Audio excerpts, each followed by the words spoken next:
और मंगला ताई जी का स्वागत करें। अजय राय जी और विजय शंकर जी, विजय शंकर जी, विजय शंकर जी और अजय राय जी, माननीय अरविंद, माननीय अरविंद।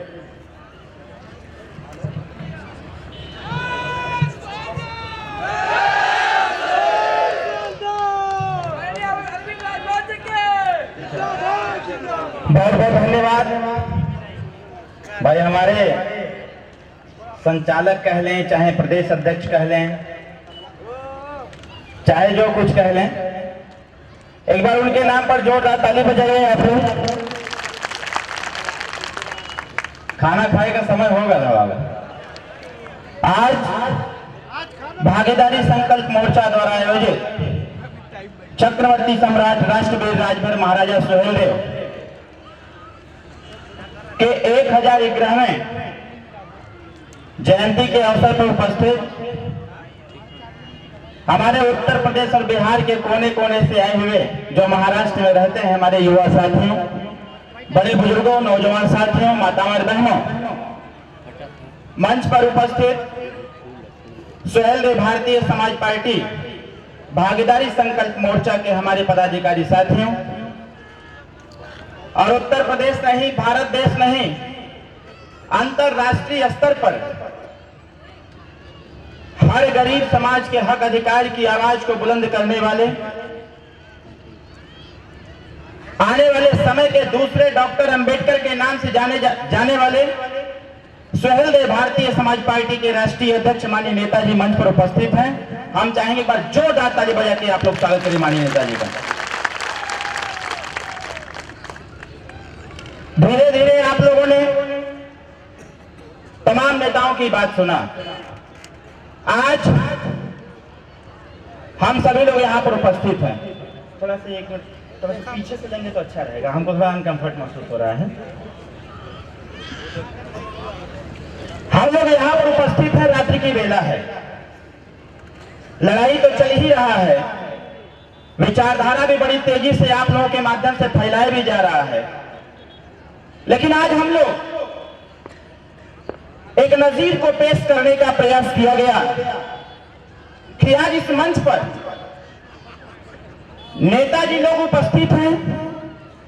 हमको जिनके आदर्शों पर चलना है, जहां तक मैं कहूं तो साक्षात वो भी लोग उपस्थित हैं। एक तरफ छत्रपति शिवाजी महाराज की फोटो की मूर्ति, तो दूसरी तरफ चक्रवर्ती सम्राट राष्ट्रवीर राजभर महाराजा सुहेलदेव राजभर जी की फोटो।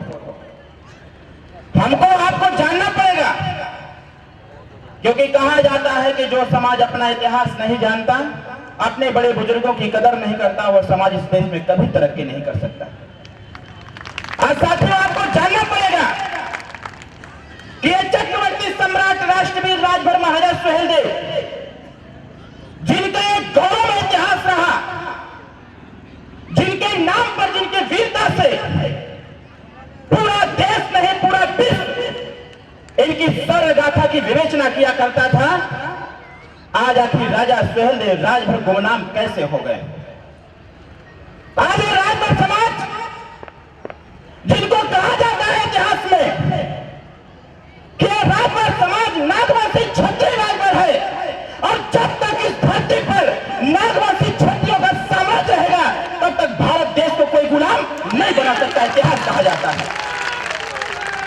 1011वां सुहेलदेव जयंती मैं उत्तर प्रदेश में 150 से ज्यादा कार्यक्रम किया हूं, और मैं बधाई देना चाहता हूं, धन्यवाद देना चाहता हूं माननीय नेताजी को, कि माननीय नेताजी का प्रयास, एक ऐसा प्रयास कि सुहेलदेव भारतीय समाज पार्टी का निर्माण 2002 में हुआ, और पहली बार देखने को प्राप्त हुआ कि जिस राजा सुहेलदेव राजभर को लोग जानते नहीं थे, आज साथियों पूरा देश राजा सुहेलदेव राजभर की जयंती मनाने के लिए परेशान हो रही है।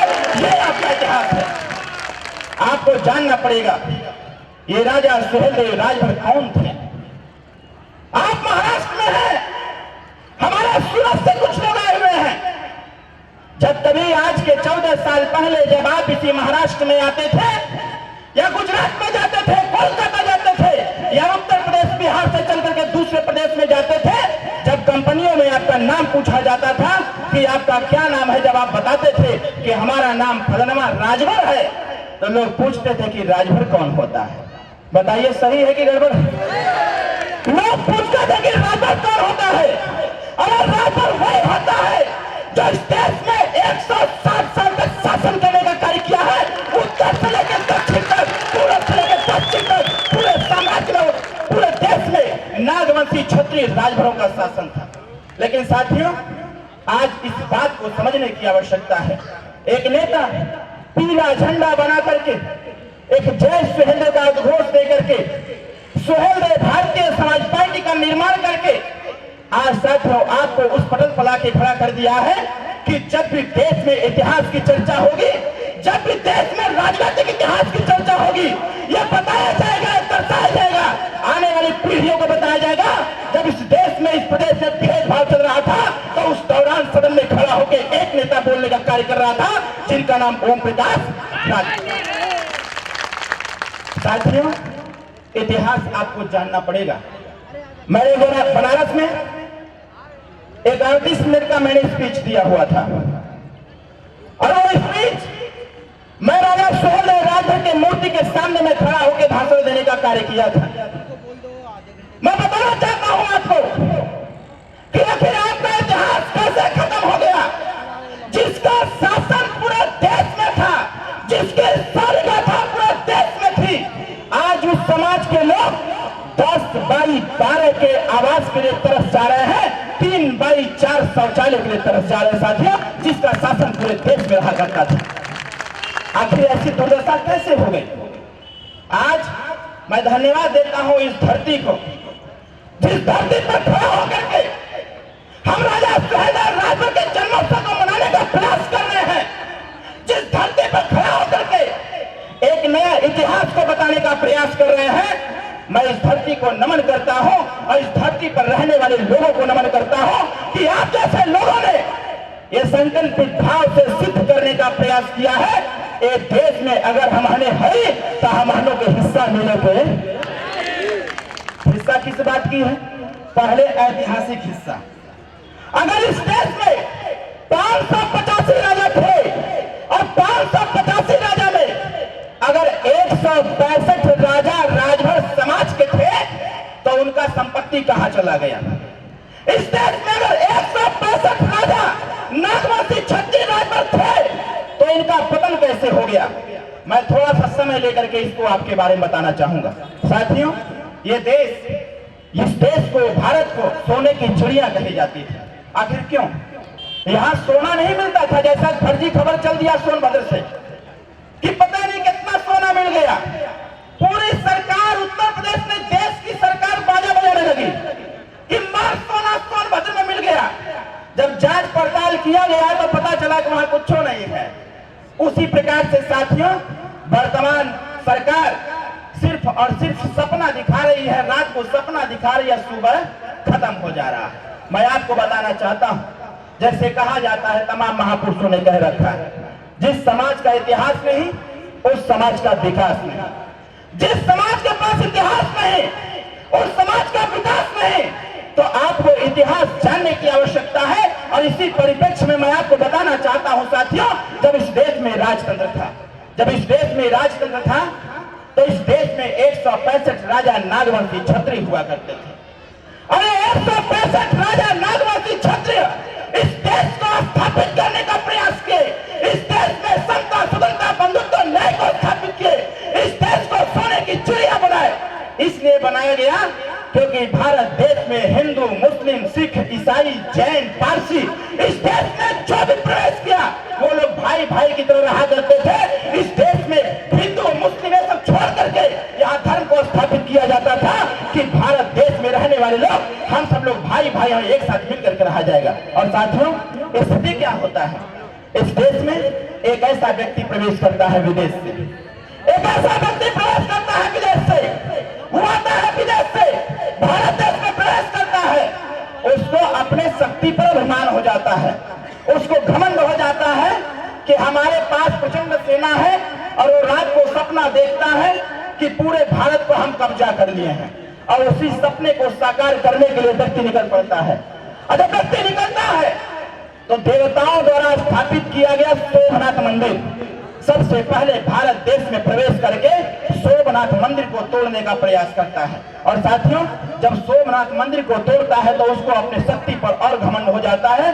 वो कह लेता है कि हमने जो सपना देखा है भारत देश को गुलाम बनाने का, भारत देश में अपना राज स्थापित करने का, अब इसको पूरा करने का वक्त आ गया है। साथियों, वो बड़ी सेना लेकर के निकलता है और पूरे पश्चिम से तमाम राजाओं को परास्त करते हुए बनारस पहुंचता है और बनारस को भी परास्त करते पहुंचता है बहराइच। मैं बहराइच बताना चाहता हूं, इस फील्ड में तमाम हमारे युवा साथी हैं।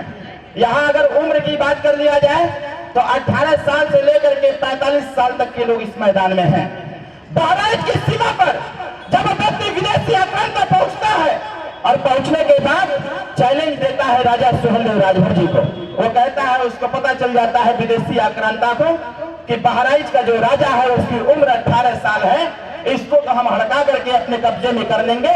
और साथियों, अपने संदेश वाहक के माध्यम से संदेश भेजता है कि ऐ राजा सुहेलदेव राजभर, तुम मेरे प्रस्ताव को स्वीकार कर लो।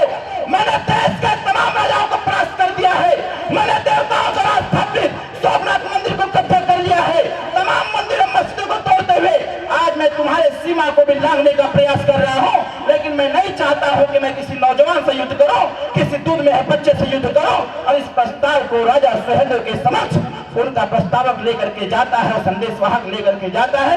राजा सुहेलदेव राजभर जी को पता चल जाता है।